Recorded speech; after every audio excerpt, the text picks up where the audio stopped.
इन कानूनों की मूल भावना में citizen first, dignity first and justice first का ध्यान रखा गया है। आदरणीय उपसभापति महोदय, अंग्रेजों ने राजद्रोह की धारा लगाई थी, जिसके तहत हमारे स्वतंत्रता सेनानियों को दंडित किया गया था। अब राजद्रोह से संबंधित आईपीसी की धारा 124 को हटा दिया गया है। भारतीय न्याय संहिता में देशद्रोह, राजद्रोह के बदले अब देशद्रोह के कृत्यों पर एक नई धारा 152 शामिल की गई है। पहली बार सामुदायिक सेवा को दंड के रूप में शामिल किया गया है। कम्युनिटी जो हेल्प होता है, कम्युनिटी सेवा करके भी आप अपना जो गलत काम किया है उस दंड के रूप में दे सकता है। पहली बार आतंकवाद को परिभाषित किया गया। पहली बार देश से फरार होने वाले अपराधियों के लिए ट्रायल इन एबेंसिया का प्रावधान जोड़ा गया है। पहली बार 7 वर्ष या उससे अधिक सजा के मामले में फॉरेंसिक के उपयोग को अनिवार्य किया गया है। उसी तरह नशा मुक्त भारत के लिए, जो नारकोटिक्स के लिए सरकार ने जीरो टॉलरेंस की नीति अपनाई है। और मैं देख रहा था कि गृह मंत्री जी की अध्यक्षता में 31 बैठकें की गई है कि कैसे जो नारकोटिक्स के खिलाफ काम किया जाएगा। और 4 स्तरीय national narcotics coordination portal mechanism का गठन किया गया है। उसी तरह पूर्वोत्तर राज्य की चर्चा होती है। पूर्वोत्तर में 2014 के तुलना में वर्ष 2024 में विद्रोह की घटनाओं में 64% की कमी आई है। सुरक्षा बलों की हताहत होने की संख्या में 14 के तुलना में 2024 में 85%, 85% की कमी आई है।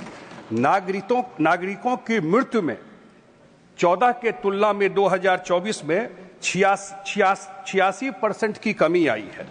लगभग 12 समझौता किए गए, जिससे 10,000 से अधिक युवाओं ने आत्मसमर्पण किया है।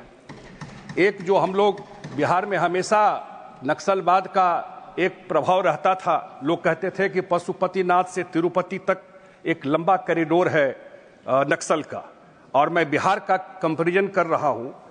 2004 में नक्सल प्रभावित वायलेंस के इंसिडेंट बिहार में 342 हुए और 2024 में ये घटकर 13 हो गया। 2004 में नक्सलों के द्वारा 218 सिविलियन की मृत्यु हुई थी, जो 2024 में घटकर 1 हो गया। 2004 से 24 तक में लगभग 7,000 नक्सलाइट एक्सट्रीमिस्ट को अरेस्ट किया गया है। 2020 से आज तक बिहार में नक्सलियों के साथ कोई भी घटना में किसी भी सिक्योरिटी फोर्सेस का जान नहीं गया है, जीरो सिक्योरिटी फोर्सेस का जान गया है। मैं निया का भी देख रहा था, उसमें भी 147 मामलों में 95% कन्विक्शन रेट है। मैं एक विषय और जिस पर कि मैं चर्चा करना चाहता हूं, वो है क्योंकि हम लोग बिहार से आते हैं, उत्तर बिहार में फ्लड का एक बहुत बड़ा प्रभाव रहता है, और हर एक साल जब फ्लड का प्रभाव रहता है तो उसमें गृह मंत्रालय पर्सनली जो एनडीआरएफ भेज करके जिस टाइप से उस समय रेस्क्यू किया जाता है, जितना सपोर्ट किया जाता है उस समय, वो एक बड़ा काम हमेशा गृह मंत्रालय के द्वारा वहां पर किया जाता है। मैं बिहार से आता हूं और एक बात का चर्चा करना जरूर चाहूंगा कि बिहार में सबसे बड़ा दंगा, भाषण समाप्त हुआ माननीय सदस्य, सबसे बड़ा दंगा, एक कृपया बैठ जाएं। ठीक है Shri Santosh Kumar P. Thank you sir. 3 minutes. Sir, I have certain serious concerns. Not allowed. 3 minutes, please. Serious concerns related to the functioning of the Home Ministry in our country. And I have no hesitation in stating all those concerns, because we are not at the mercy of any agency, any internal agency or probing agency. So the main thing is related to the tribals in Chhattisgarh. We are not in support of Maoism. Maoism is not Marxism at all. And we stand with the security forces in Chhattisgarh also, throughout the country. But sir, in the name of combating Maoism, a large-scale displacement of forest land is taking place, and it is serving the corporate interests in our country. Moreover, Maoism is a political issue. It should be dealt politically. Armed forces and annihilation will not serve the purpose.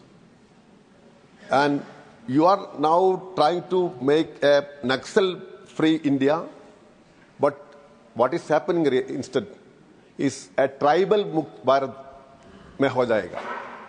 So this is a matter of grave concern. It's a matter related to the life and livelihood of tribals in Bastar area especially and throughout the country. So I take this opportunity to demand the Home Ministry to seriously reconsider their policy. And again, I would like to make it very clear that we are not supporters of Maoism. We as a party, CPI, oppose it ideologically. But this is in turn affecting lakhs of tribals in Chhattisgarh area, Bastar area. And most of these encounters are fake encounters and simply flaunting the number in the name of Maoists and Naxals. That is number one concern, sir. Secondly, related to the narcotism in this country. Without political help, these narcotics mafia cannot move like this.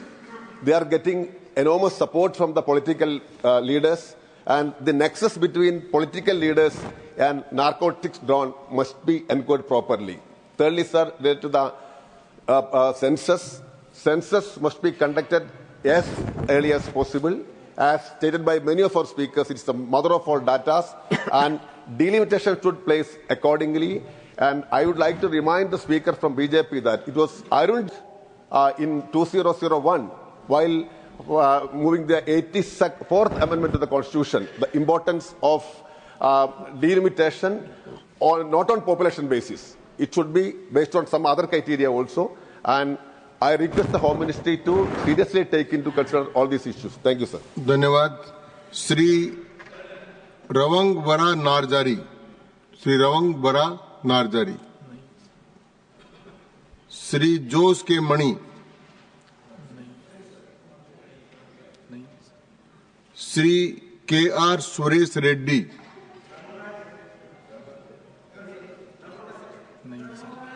Shri Sanjay Raut.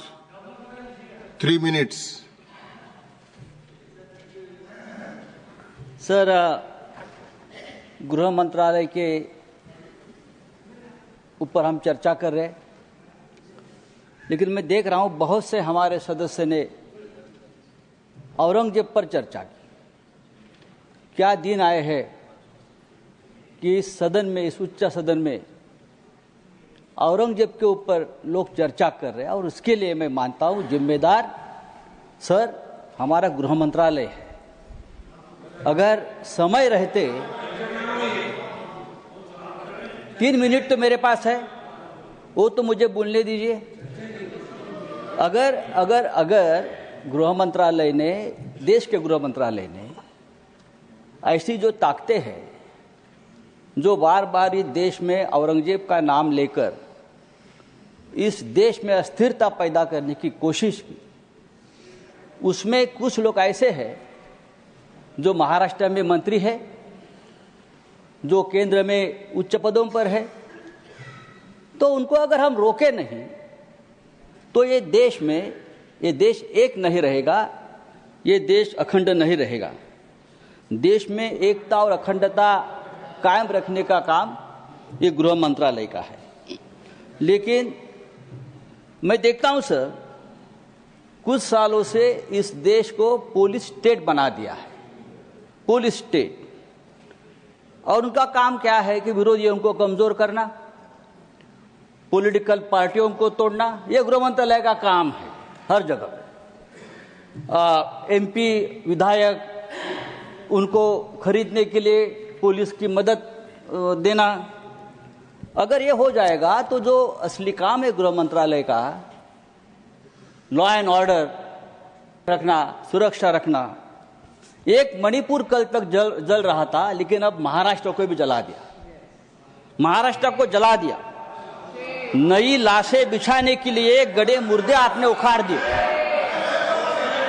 नई लाशें बिछाने के लिए आपने गड़े मुर्दे उखाड़ दिए, और वो भी औरंगजेब के नाम पर।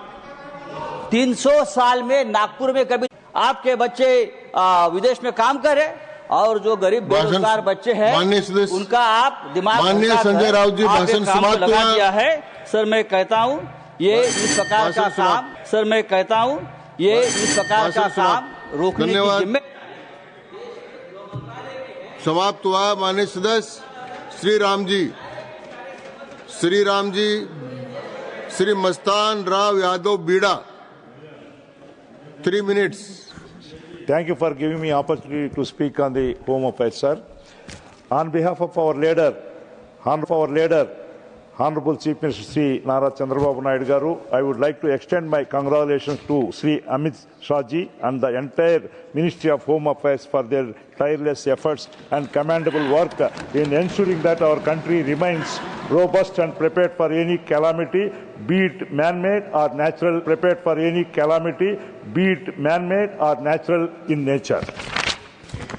Sir, coming from the state of Andhra, in the modern day technologies for disaster management, the emphasis has shifted from a reactive to a proactive approach, focus on early warning systems, community-based disaster risk reduction and capacity building. Satellite imagery, remote sensing and geographic information systems have been extremely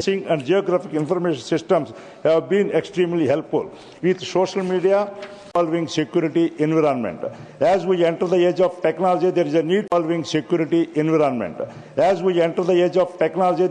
for not only providing our police forces with proper training, knowledge and infrastructure to tackle the new age crime, but also updated and modern legislation that can hold perpetrators accountable, sir. Another crucial arm to tackle such crimes are forensic laboratories. I would like to urge the Honorable Home Minister Ji to not only establish a central forensic science laboratory in our state capital of Amaravati, but also establish an off-campus establishment of the National Forensic Science University as under the National